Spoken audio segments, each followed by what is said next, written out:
Oi gente, tudo bom com vocês? Meu nome é Larissa, esse é o podcast Filme da Semana. Estamos aqui de volta depois de uma semana onde acabou não dando pra fazer episódio. Eu comentei no episódio anterior que eu estava com o começo de um resfriado e de fato a minha voz estava indo e voltando. Hoje eu estou muito melhor. Esse foi um dos motivos que eu acabei não fazendo episódio na semana passada. Mas agora eu voltei. Eu tava com uma ideia pro episódio de hoje, mas assim, eu não tava amando essa ideia, não tive tempo de pesquisar o suficiente. E aí eu tava tomando banho e me veio uma ideia muito boa. E eu falei, quer saber? Vou fazer isso. Tanto que eu saí, me troquei e vim aqui gravar pra vocês, com a ideia super fresca na cabeça. Eu espero que quando eu estiver editando isso amanhã cedo, que vai ser o dia que esse episódio vai ao ar, ele esteja entendível, que ele faça sentido, ou que eu faça ele fazer sentido, porque às vezes é isso que acontece quando eu vou editar alguma coisa, né? O tema de hoje é cinebiografias musicais. É um tema que vira e mexe fica em alta, porque vira e mexe lança algum filme arrasa quarteirões sobre uma grande personalidade da música, e o filme que quer contar a história dessa pessoa, e aí acaba dividindo o mundo de público e crítica, os fãs amam, a crítica odeia, porque cinebiografias elas costumam ter uma fórmula bem quadrada, que eu particularmente detesto. Eu odeio cinebiografia. Porque a maioria dos filmes, eles querem abraçar o mundo, querem contar a vida inteira da pessoa, e também existe uma coisa que ou quem tá fazendo o filme tem, assim, uma adoração por essa pessoa que tá retratando, então trata essa pessoa como algo intocável, perfeito, maravilhoso, que nunca cometeu um erro na vida, ou esse filme tá sendo bancado pelo espólio dessa pessoa, que às vezes já faleceu, então tem os herdeiros, tem pessoas interessadas em manter o legado dessa pessoa viva, então existe um interesse de pintar essa pessoa como uma pessoa muito legal, muito gente boa. Lembram que esse artista existe? Pois é, vão lá ouvir no Spotify pra, voltar a fazer buzz. Faz tempo que não tem um buzz em volta dessa pessoa, precisa aumentar os plays das músicas pra continuar vindo dinheiro pro espólio, Então tem esses cenários que acontecem. E tem um outro cenário que eu não vou falar que ela é recente. Tem um expoente recente bem forte, que eu vou falar com mais detalhes mais pra frente, mas eu não acho que foi ele que começou isso, de ser biografias de pessoas em vida, pessoas que estão vivas e querem meio que fazer uma meia-culpa com o filme. Querem meio que falar, tipo, então, gente, fui um babaca, desculpa, tava doidão de droga, peço perdão aí a quem eu fui meio idiota. Existem filmes que tratam seus protagonistas como pessoas humanas, passíveis de erros e cheias de defeitos. É raro, mas acontece. E aí, quando o filme se permite ter essa nuance, eu acho mais interessante. Porque, nós todos somos humanos. Todos nós fazemos coisas terríveis e coisas repreensíveis e coisas que talvez pra nós foi só mais uma quarta-feira, mas que causou uma impressão negativa fortíssima numa outra pessoa. Acontece, Enfim, toda essa introdução pra falar o quê? Eu vim trazer o meu top 3. Biografias musicais são filmes que vão falar sobre pessoas da música, que vão usar as músicas do acervo dessa pessoa no filme. Então, o filme, ele meio que se considera um musical, porque tem bastante música, mas a maioria dessas músicas acabam sendo meio diegéticas, Rapidamente, o que é uma coisa diegética? É uma coisa que acontece no universo do filme. Então, se a gente tá ouvindo uma trilha sonora que tá servindo pra dar aquela cena um tom de suspense, mas é uma coisa que os personagens não estão ouvindo, só a gente, é uma música não diegética, porque ela não existe no mundo do filme. Agora, se a gente tá ouvindo uma música porque o personagem ligou o rádio e tá tocando essa música, é uma música diegética, porque ela tá lá dentro do filme. Os personagens também estão ouvindo. Existem músicas que às vezes não parecem ser diegéticas e se tornam diegéticas, quando tá tendo uma montagem, você tá ouvindo uma música, e depois corta uma cena que tem o personagem ouvindo a música. Isso acontece. O oposto também acontece, da pessoa ligar o rádio e depois cortar pra uma outra cena que os personagens não estão ouvindo a música. Por que isso importa? pra muitas coisas, assim, pra como que a gente vai sentir essa cena, pra qual vai ser o impacto da música. E eu tenho uma teoria de que pessoas que não gostam de musicais, porque acham absurdo, não sei o que tem, não sei o que lá, enche o saco esse monte de música, toleram filmes musicais quando as músicas são diegéticas. Que no caso são geralmente filmes de música, que as músicas estão no contexto de apresentação, no contexto de tô aqui no estúdio gravando, tô compondo, vou contar por que eu tive essa ideia, né? O filme vai acompanhar uma criação de alguma música, então tem vários pedaços cantando a música. Então, quando tá nesse sentido, eu sinto que as pessoas são mais tolerantes com o filme musical. E eu acho que é por isso que cinebiografias musicais fazem muito sucesso, porque as músicas estão nesse contexto que as pessoas toleram num filme, e são músicas conhecidas, principalmente, né? Quando é uma cinebiografia de uma pessoa muito conhecida, de uma pessoa muito querida, como, por exemplo, aquele filme do Queen lá, o Bohemian Rhapsody. Você pode não ser um grande fã do rock, você pode não saber direito quem que era o Freddie Mercury, mas você conhece aquelas músicas, não importa a sua idade. Você já ouviu em algum lugar pelo menos umas 3 delas. Então, isso causa um sentimento bom, um sentimento de nostalgia, de que é bom ver coisas conhecidas, é bom ouvir coisas conhecidas, então a gente acaba ficando propenso a gostar mais de uma coisa quando tem esse sentimento atrelado. Dado toda essa introdução, esse não é um episódio onde eu vou falar mal de Bohemian Rhapsody, porque eu detesto esse filme. Na verdade, assim, eu acho que ele é um filme ok. Ele é competente no que ele se propõe, mas ele não é um bom filme. Eu acho ele um filme, assim, mediano pra ruim. E considerando o sucesso que ele fez e a duração que ele tem, faz eu gostar menos ainda. Que é uma coisa que acontece. Às vezes eu vejo um filme que eu acho ele ok. Ou ele, assim, médio.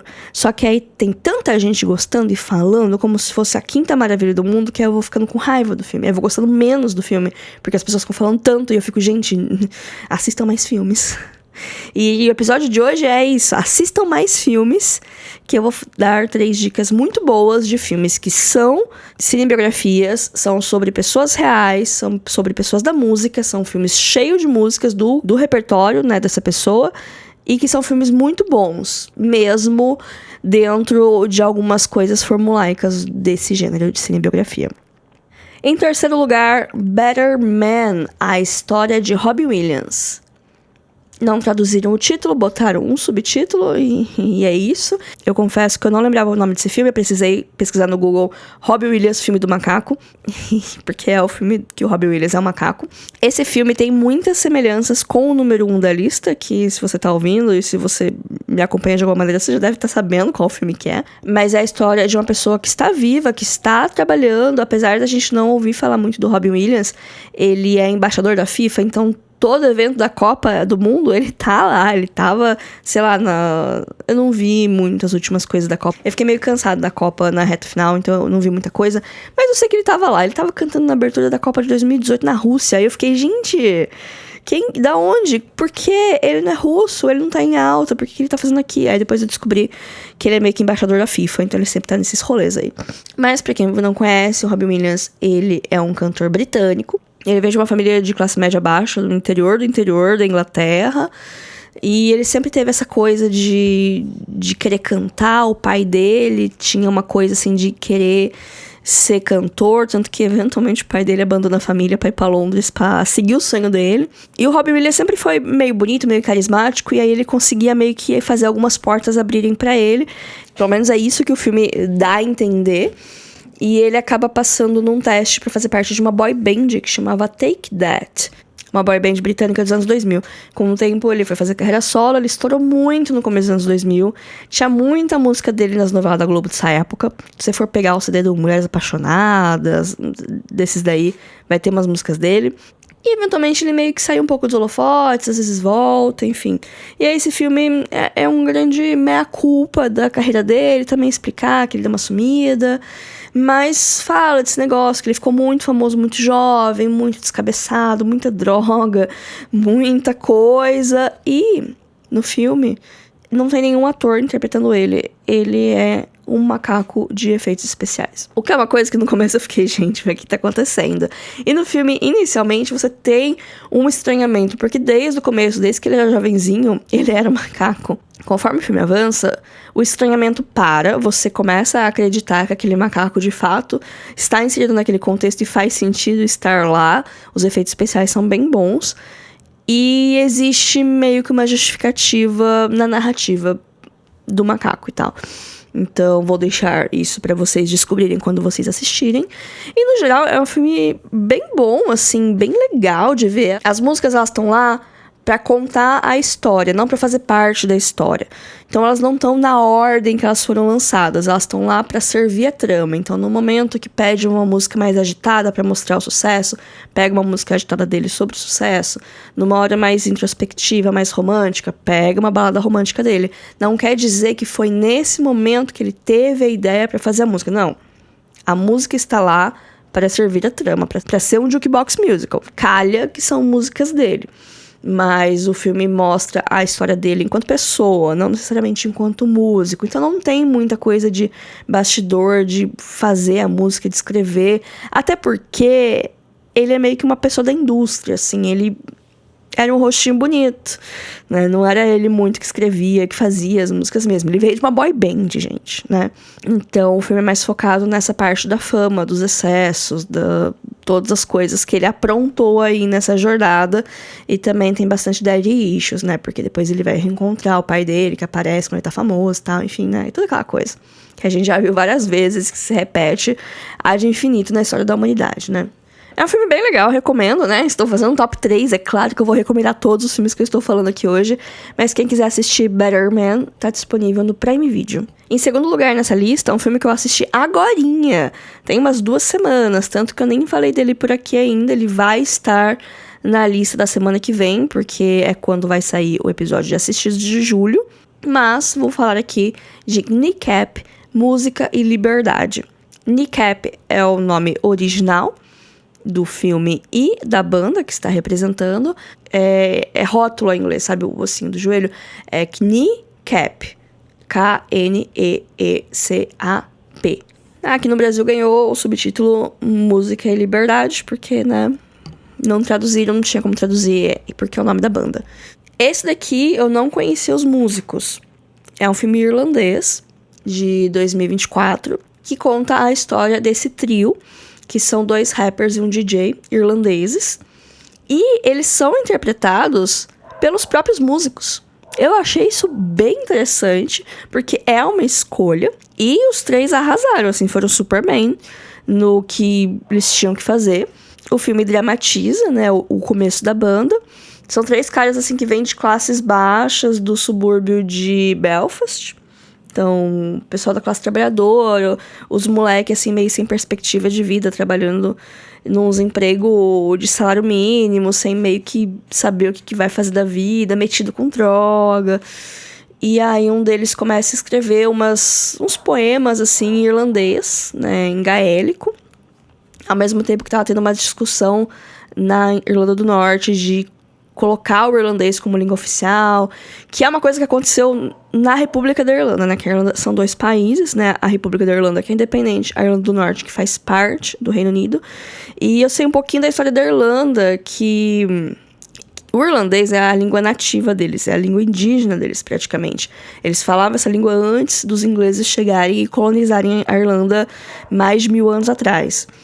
E é uma língua que ela tá meio que lentamente morrendo, porque vai diminuindo a quantidade de nativos que falam, e por muito tempo foi meio que proibido de falar, então tem uma coisa de resistência ligada a essa língua também, uma coisa de identidade nacional, que foi resgatado há muito pouco tempo. Eu acho que no começo dos anos 2000, na República da Irlanda, que começou a ser a língua oficial do país, que começou a ter coisas escritas em irlandês, porque hoje, se você viajar para Irlanda, você vai ter as placas tanto em inglês quanto em irlandês em praticamente todo lugar. Existem regiões que falam o idioma assim como se fosse a língua nativa deles, como se fosse a única língua falada. Não é em todo o país, são em regiões muito específicas. Mas existe isso. Existe essa questão da língua na Irlanda, que por mais que a gente olhe para a Irlanda e veja a Europa, eles têm várias questões, principalmente por causa do domínio inglês, que meio que oprimiu muita coisa da cultura deles e da noção deles enquanto nação. Então a língua tá muito ligada a isso, e esse filme fala um pouco sobre isso, que aí são esses moleques escrevendo rap em irlandês, querendo cantar no momento que tava se discutindo se falava a língua ou não, e tipo, os raps que eles escreviam eram sobre coisas que eles estavam vivendo, então é claro que ia ter muito sexo e drogas, porque eles eram jovens. E eles são jovens ainda, né, hoje eles têm idade próxima à minha, no filme começa com eles mais novos, né, uns 10, 12 anos atrás, que foi quando eles começaram, mas é bem interessante observar isso, né, tem esse choque, assim, com o pessoal conservador, que é uma coisa que sempre acontece com a cultura hip-hop, né? É estranho ver homens brancos fazendo rap, mas existe esse contexto, né? Que é interessante. Então o filme vai contar a história desse trio, como eles se conheceram, alguns problemas aí, tanto com a lei quanto com grupos que cuidam de forma extraoficial de certas regiões. É um filme que tem um consumo de drogas altíssimo e um filme onde em nenhum momento esse uso de drogas é punido, ou é mal visto. É mal visto uma hora ou outra, assim, tem um outro personagem que dá uma chamada de atenção, mas não existe uma punição enquanto narrativa pro uso das drogas. Os outros 2 filmes dessa lista, né, tanto o Better Man quanto o próximo, também tem um consumo muito alto de drogas, mas eles não são moralistas pra falar, tipo, drogas são ruins. Eles mostram o efeito disso. Eles vão te mostrar, tipo, olha, tá vendo todas essas coisas? Se ele não tivesse consumido 3 quilos de cocaína, talvez eu não tivesse sido esse escroto. Talvez. Então ele te mostra ao invés de querer te dar lição de moral. Eu acho isso muito mais interessante. Aqui não chega ao ponto de ter alguma punição.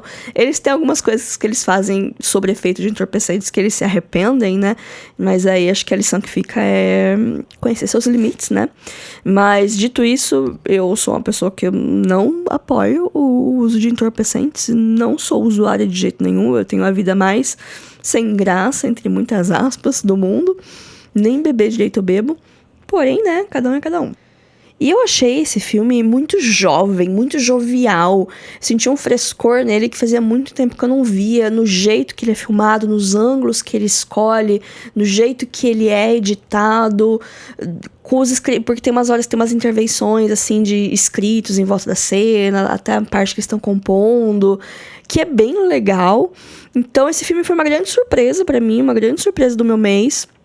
Eu gostei bastante, gostei das músicas. Assim, eu não sou muito a pessoa que fica ouvindo rap, então não vou falar que eu fiquei escutando as músicas depois que o filme acabou. Mas eu fiquei bem curiosa, assim, de conhecer mais deles, tanto que eu fui atrás de mais coisas da banda, fui ver, né, o que tinha acontecido de verdade, que era mais uma dramatização e tal. E eu descobri que eles vão vir pro Brasil, acho que agora no segundo semestre, em São Paulo, parece que eles vão fazer show, fiquei sabendo. Então, fica a dica aí. Recomendo o filme. Esse aviso, né? Dos 3 filmes de hoje, é o que tem mais, assim, consumo de entorpecentes e linguagem madura e cenas de sexo e uma breve nudez, talvez. Tem algumas bundas que aparecem, mas é meio que isso. É um ótimo filme que ele vai falar sobre muitas coisas, não só sobre a história da banda, mas essa coisa de identidade nacional, da busca da identidade nacional, como é importante você sentir que você pertence para algum lugar, sobre ter perspectiva na vida, como o jeito que você vive muda quando você tem alguma perspectiva de fazer alguma coisa, de se sentir bem fazendo alguma coisa, sobre como, às vezes, o que a gente precisa é de uma oportunidade e várias coisas. É um filme muito, muito legal. Minicap, Música e Liberdade está disponível no Prime Video. E para fechar, o top 3, em primeiríssimo lugar, Rocketman. A cinebiografia do Elton John, ao contrário dos 2 últimos filmes, não ganhou subtítulo, apenas Rocketman ficou por aqui. E eu acho que dá pra pegar. A música é bem famosa, né? Eu acho que todo mundo, se não conhece por nome, quando começar a ouvir, já falar, já ouvi e tal. Eu gosto muito do Elton John, então tem isso também. E, assim, eu não acho que esse filme foi quem estreou nessa categoria de fazer biografias com meia-culpa, pedindo desculpa pelo vacilo. Mas eu acho que hoje, qualquer filme que venha depois de Rocketman, como o Better Man, vai ser influenciado por esse filme de uma maneira ou outra. Talvez seja o filme que tá mais fresco no imaginário da galera pra comparar. E também é um filme que ele não fez o sucesso financeiro que deveria. Ele não foi indicado para premiações como deveria. Mas ele tem um lugar muito especial guardado, não só no meu coração, mas no de muita gente. Ele foi um grande sucesso de crítica. E eu acho que todo mundo que assistiu gostou também. É que ele não foi assistido por tanta gente assim. Mas é um excelente filme. O Elton John é um músico britânico. Ele já tem 79 anos. Então já viveu uma longa vida, já viveu muita coisa. E ele também vem de uma infância difícil, numa família de classe média, de classe trabalhadora. Ele é um homem gay, desde criança ele já tinha uns trejeitinhos ali. E desde criança ele sempre teve meio que uma paixão por música, então tem essa coisa de que ele teve uma oportunidade de começar a aprender piano, e aí a família não tinha muito condição de ficar bancando esse sonho, então ele foi lá e lutou pra conseguir umas coisas que ele teve. Então tem isso, né? Ele meio que veio do nada e foi fazendo sua carreira, ficou muito tempo tocando em outras bandas e sendo músico de estúdio.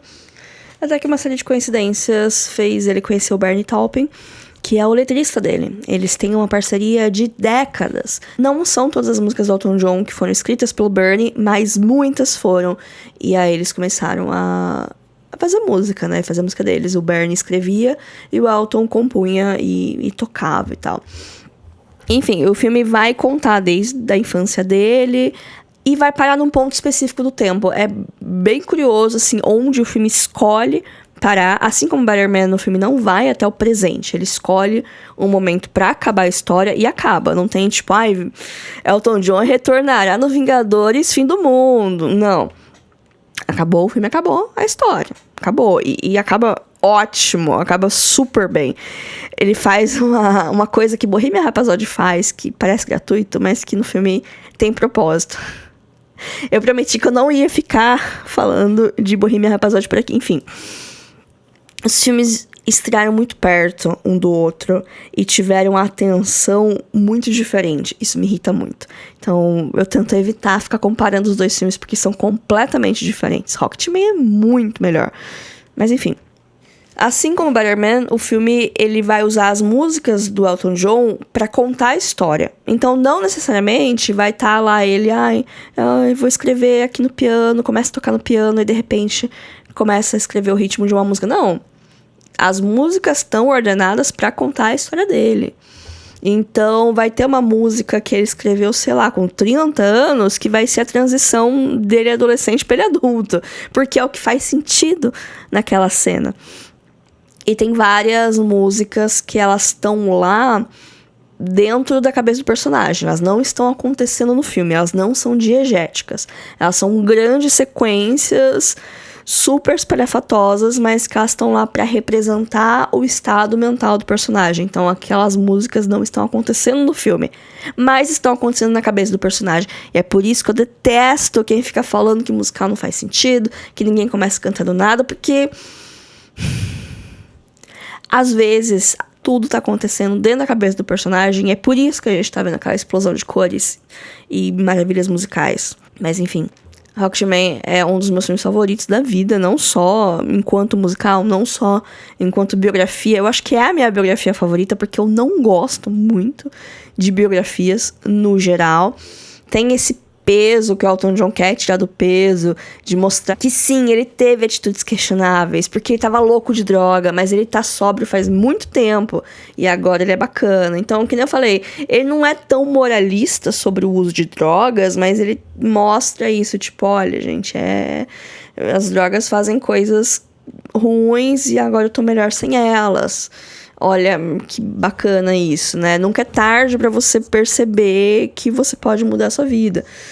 Não fica panfletando isso, mas através do filme a gente pega essa mensagem sem precisar ser super didático e sem precisar ficar martelando, né? Que é o melhor jeito de uma mensagem ser passada, né? E as cenas musicais são muito legais. Tem as mais calmas, tem as mais espalhafatosas.